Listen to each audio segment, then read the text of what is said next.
जय श्री हरि। आज मैं कार्तिक पूर्णिमा की व्रत की महत्व और कथा सुना रही हूँ। कार्तिक मास के विशेष महत्व हैं। स्कंद पुराण और विष्णु पुराण में भी इसका वर्णन किया गया है। इस दिन को दीपावली भी कहा जाता है, क्योंकि इसी दिन देवता स्वर्ग में दीप जलाकर भगवान विष्णु की आराधना करते हैं। यह दिन विष्णु भगवान ने मत्स्य अवतार लिया था और देवताओं ने त्रिपुरासुर का संहार किया था। कार्तिक पूर्णिमा के दिन स्नान, दान और व्रत करने से मनुष्य के सभी पाप नष्ट हो जाते हैं और उसे अपार पुण्य की प्राप्ति होती है। प्रातःकाल ब्रह्म मुहूर्त में उठकर गंगा स्नान करें, जमुना और किसी पवित्र नदी में स्नान करें। यदि संभव न हो तो घर पर गंगा जल मिलाकर स्नान करें। व्रत का संकल्प लें कि मैं भगवान विष्णु और भगवान शिव की कृपा के प्राप्ति के लिए कार्तिक पूर्णिमा का व्रत कर रही हूँ। घर में दीप दान करें, तुलसी के पास, मंदिर के द्वार पर और घर के हर कोने में दीप जलाएं।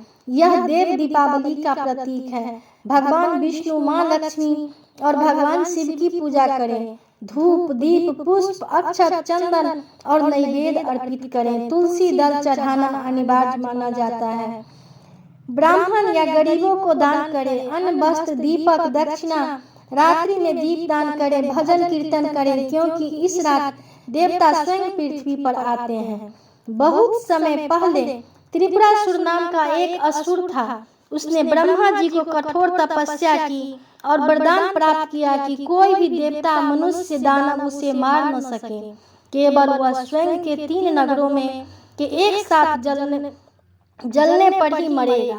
त्रिपुरासुर ने वरदान पाकर 3 नगर बनाए, एक सोने का स्वर्ग में, एक चांदी का आकाश में और एक लोहे का पृथ्वी पर। वह तीनों नगरी में विचरण करता और देवताओं को सताने लगा। देवता भयभीत होकर भगवान शिव के पास गए।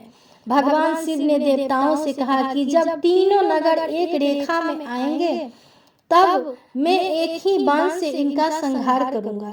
कार्तिक पूर्णिमा के दिन वह शुभ समय आया। भगवान शिव ने एक ही बाण में त्रिपुरासुर के तीनों नगरों को भस्म कर दिया। तभी से शिव को त्रिपुरारी कहा जाने लगा। देवताओं ने प्रसन्न होकर इस दिन दीप जलाए और आकाश को दीपों से भर दिया। यही दिन दीपावली का आरंभ था। तभी से कार्तिक पूर्णिमा को दीपदान का विशेष महत्व माना गया। दीपक, तेल, घी का, तुलसी पत्ते, चंदन, पुष्प, धूप, नैवेद्य, भगवान विष्णु और शिव की मूर्ति या चित्र, दूध, खीर और मिठाई, गंगाजल, पीले या सफेद वस्त्र। मत्स्य अवतार कथा। इस दिन भगवान विष्णु ने मत्स्य मछली रूप धारण करके राजा सत्यव्रत मनु को प्रलय से बचाया था। इसलिए इस दिन विष्णु पूजा का विशेष महत्व है। देव दीपावली कथा। त्रिपुरासुर वध के बाद देवताओं ने दीप जलाकर इस दिन को मनाया, इसलिए इसे देवताओं की दिवाली भी कहा जाता है। दान और स्नान की कथा। कार्तिक मास में गंगा स्नान और दीपदान करने से अनंत जन्म के पाप नष्ट होते हैं। कहा गया है कि इस दिन किया गया एक दीप दान 100 यज्ञों के फल के समान होता है। पापों का नाश होता है ये व्रत करने से। मोक्ष की प्राप्ति होती है। घर में लक्ष्मी और विष्णु का वास होता है। मन को शांति मिलती है और सौभाग्य समृद्धि आती है।